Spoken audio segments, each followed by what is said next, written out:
আসসালামু আলাইকুম everyone, welcome back to my channel log in channel Shahid Abdullah. আজকে হলো আমাদের ফ্রি স্পোকেন কোর্সের 32 নম্বর ক্লাস। ইভেন স্ট্রাকচার হলো 35, ঠিক আছে। সো আজকে আমাদের ক্লাসটি খুবই খুবই গুরুত্বপূর্ণ। সো আমরা অনেক সময় বলি যে তোমার ভালো হওয়া দরকার, তোমার সৎ হওয়া দরকার, তোমার এটা হওয়া দরকার, তোমার ওইটা হওয়া দরকার।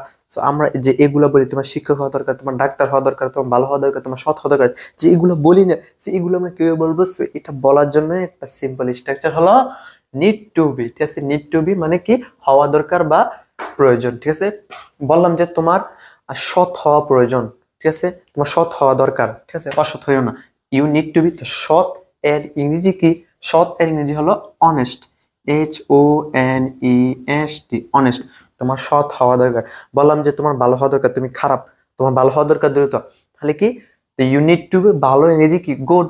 জাস্ট কি, you need to be good, ঠিক আছে। You need to be, you need to be, you need to be, ঠিক আছে। জাস্ট কি এখানে বসে দিবেন। আমি বললাম যে তোমার একজন শিক্ষক হওয়া দরকার, ঠিক আছে, তাহলে কি you need to be teacher, you need to be আর টিচার, টিচার, CHER, টিচার। তোমার একজন শিক্ষক হওয়া দরকার।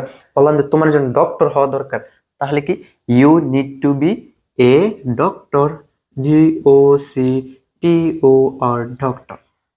তো ঠিক আছে। সো আমাদের মেইন স্ট্রাকচারটি হলো নিড টু বি, ঠিক আছে। Need, you need to be honest, তোমার সৎ হওয়া দরকার।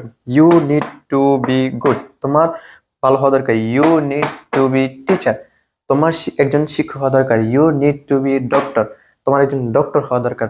এখন যদি বলি আমার সৎ হওয়া দরকার, আমার ভালো হওয়া দরকার, আমার একজন শিক্ষক হওয়া দরকার, আমার একজন ডক্টর হওয়া দরকার, আমি নিজে, আমি একটা, দেখো এখানে জাস্ট কি, যদি বলি যে আমি সৎ হওয়া দরকার, তাহলে কি আই, ঠিক আছে।